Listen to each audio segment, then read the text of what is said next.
ஹாலிடேஸ்னாலே அது நம்ம ஜிடி ஹாலிடேஸ் தான். GT Holidays, South India's #1 travel brand.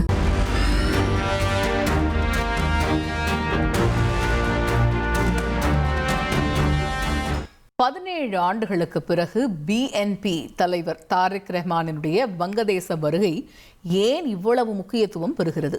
இது இந்தியாவுடனான வங்கதேசத்தின் உறவில் என்ன தாக்கத்தை ஏற்படுத்தக்கூடும் என்பது பற்றி விவரிக்க இணைகிறார் எமது சிறப்பு செய்தியாளர் Salim. Over to you Salim. அண்டை நாடுகளில் எப்பொழுதுமே குழப்பம் பிரச்சனை அப்படின்னா அதனுடைய தாக்கம் நம்ம நாட்டிலையும் இருக்கும். அதே போல தான் இப்போ பங்களாதேஷில் நிறைய குழப்பம் பிரச்சனை. காரணம் என்ன அப்படின்னு சொல்லி பார்க்கும் பொழுது, அங்கே ஆட்சி செய்து கொண்டிருந்த, அதாவது பிரைம் மினிஸ்டராக இருந்த ஷேக் ஹசீனா அங்கிருந்து உயிர் தப்பி இந்தியாவுக்கு வந்து விட்டார். இந்தியாவும் அடைக்கலம் கொடுத்திருக்கோம். புதிதாக அங்கே ஒருவர் ஆட்சி பொறுப்பில் இருக்கிறார். யூனிஸ் என்பவர் அங்கே ஆட்சி பொறுப்பில் இருக்கிறார். அதாவது முழு ஆட்சியில் இல்லைன்னா கூட அவர் தான் அட்வைசர் என்கிற அளவில் அரசாங்கத்திற்கு போடப்பட்டிருக்கிறார். அங்கே கோர்ட்டில் கேஸ் எல்லாம் நடந்தது. ஷேக் ஹசீனாவுக்கு மரண தண்டனை கொடுக்கப்பட்டது. உடனே பங்களாதேஷில் தற்பொழுது ஆட்சியில் இருக்கவங்க என்ன சொன்னாங்க, ஷேக் ஹசீனாவை பங்களாதேஷுக்கே இந்தியா திருப்பி அனுப்பிவிட வேண்டும் என்று கட்டளையிட்டார்கள். ஆனால் இந்தியா அந்த மாதிரி கோரிக்கையெல்லாம் இது வரைக்கும் ஏற்கலை.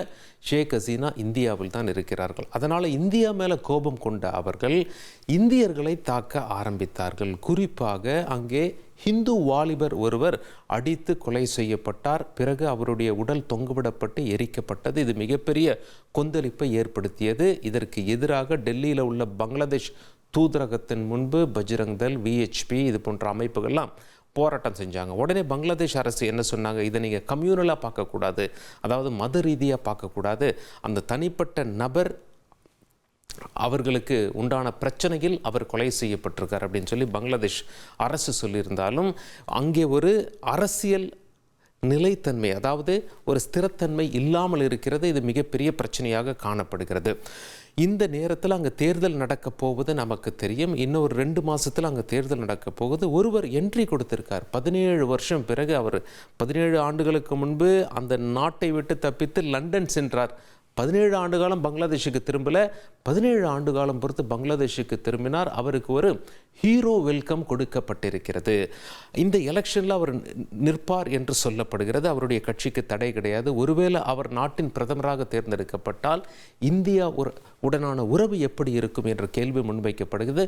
முதல்ல அவர் பங்களாதேஷ் வந்த காட்சிகளை பார்க்கலாம்.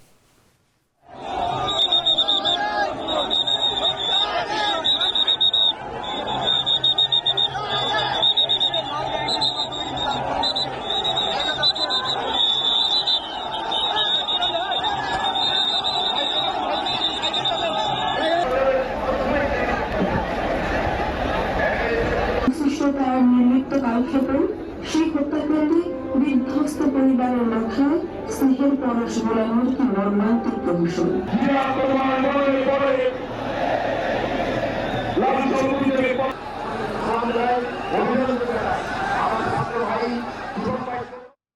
ஷேக் ஹசீனா அங்கே பிரதமராக ஆட்சியில் இருக்கும்போது இவர் மேலே பல கேஸுகள் போடப்பட்டன. இவர் அங்கிருந்து நாடு தப்பித்து சென்று 17 ஆண்டு காலம் இங்கிலாந்தில் வசித்து வருகிறார். இப்பொழுது ரீஎன்ட்ரி கொடுத்திருக்கிறார். சாதாரண ஆள் கிடையாது, கொஞ்சம் ஹை ப்ரொஃபைல் பொலிட்டிஷியன் என்று தான் இவரை அழைக்க வேண்டும். காரணம், இவருடைய தந்தை அங்கே ஜனாதிபதியாக இருந்தார், அவர் கொலை செய்யப்பட்டார். இவருடைய தாயார் பங்களாதேஷினுடைய முதல் பெண் பிரதமர். அப்படி ஒரு ஹை ப்ரொஃபைல் ஃபேமிலியிலிருந்து வந்திருக்கக்கூடியவர் தான் தாரிக் ரஹ்மான் என்று அழைக்கக்கூடிய இந்த நபர் என்னதான் வெளிநாட்டில் இருந்தாலும் அறிவிக்கப்படாத எதிர்க்கட்சி தலைவராகவே கடந்த 17 ஆண்டுகளில் செயல்பட்டு இருப்பதாக சர்வதேச ஊடகங்கள் செய்திகளை பதிவு செய்கின்றன.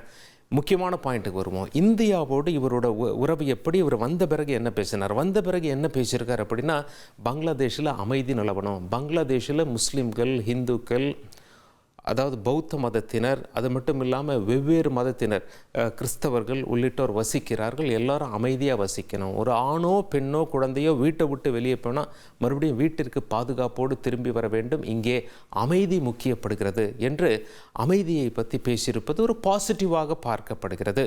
இது ஒன்று. சரி, இந்தியாவுடனான அவருடைய உறவு எப்படி என்று பார்க்கும் பொழுது கடந்த காலங்களில் இவருக்கு யார் எதிர்கட்சியாக செயல்பட்டாங்களோ, அதாவது ஷேக் ஹசீனா கட்சி, அந்த கட்சிக்கும் இந்தியாவுக்கும் நல்ல ஒரு, அந்த கட்சியை சேர்ந்தவர்களுக்கும் இந்தியாவுக்கும் நல்ல உறவு இருக்கிறது. இந்த கட்சியோடு, அதாவது புதிதாக இந்த நபர் வந்திருக்கிறாரே, இவர் கட்சியோடு சுமாரான உறவு என்று தான் சொல்ல வேண்டும் என்று அரசியல் விமர்சகர்கள் சொல்லியிருக்கிறார்கள். எனினும் 17 ஆண்டு காலம் இவர் பவரில் இல்லாமல் மறுபடியும் திரும்ப வந்திருக்காரு. அரசியலில் எந்த அளவு மும்முரம் காட்டுகிறார், மக்களுக்கு என்ன வாக்குறுதி அளிக்கிறார், அந்த வாக்குறுதிப்படி அவர் நடக்கிறாரா, அங்கே சட்டம் ஒழுங்கை சிறப்பாக வைக்கிறாரா, இந்தியாவோடு நம்ம அண்டை நாடு அவங்க என்ன மாதிரியான நட்புறவை அவர் கையாளவிருக்கிறார், அந்த பழசெல்லாம் நினைத்து கொண்டிருப்பாரா, அல்லது ஒரு புதிய ஆரம்பம், அனைவருக்கும் அமைதி என்று பேசியதை செயலில் காட்டுவாரா என்று அனைவரும் பார்த்து கொண்டிருக்கிறார்கள். விரிவான விவரங்களை வழங்கியமைக்க நன்றி சலீம்.